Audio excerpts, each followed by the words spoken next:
Ubwoba muri CNDD-FDD buraciyongera naho uwo mugambwe uri ku butegetsi wo wemeza ko ibintu aramarame mu gihugu cose nk'uko abahinga bo mw'ishirahamwe riharanira agateka kazina muntu mu Burundi IDHB babisigura mu cegeranyo cabo co mu kwezi guheze kwa Mukakaro. Bavuga ko ubwo bwoba ariyo mvo nyamukuru yatumye igisirikare c'u Burundi kija gucumbika mu gihugu ca Repubulika y'Intwaro Rusangi ya Kongo. Naho biruko, abashakashatsi ba IDHB berekana ko leta y'u Burundi yafashe iyo ngingo yo gukora ibikorwa vya gisirikare bitwara uburyo bw'umurengera mu gihe mukeba wayo wa mbere, aha bakavuga umuharire Tabara wasa n'udateye amakenga cane. Ku bw'amasoko ya IDHB mu ntwazangabo zahoze mu gisirikare c'u Burundi, uwo mukenyuro ngo woba ugamije kubuza Tabara gutera canke kurondera abagwanyi mu gihugu.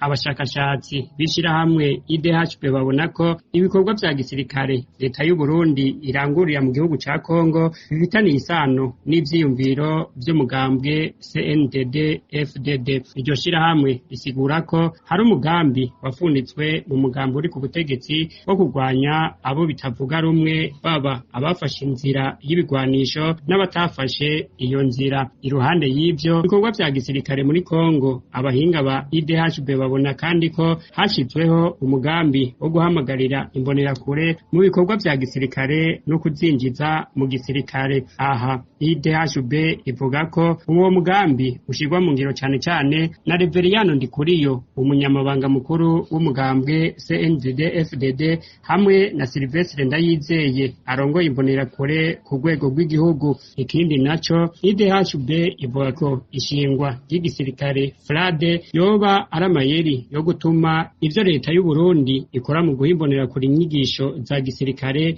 hamwe n'ibigwanisho bisa n'ibikurikije amategeko. Ariko kubwa IDHB kubangikanya ibisirikare bibiri vyoba bigamije gukoresha imbonerakure ibikorwa vya gisirikare haba mu gihugu canke hanze y'imbibe. Mu gusozera ico cegeranyo, ishirahamwe IDHB ryerekana ko impungenge leta ya Evariste Ndayishimiye ifise ziterwa n'uko atavyizigiro yifitiye, ibituma ica ku biti ngo ice inguvu imigwi yose ishobora guhiganwa nayo mu matora yo mu 2025 hamwe no mu 2027 na 2020.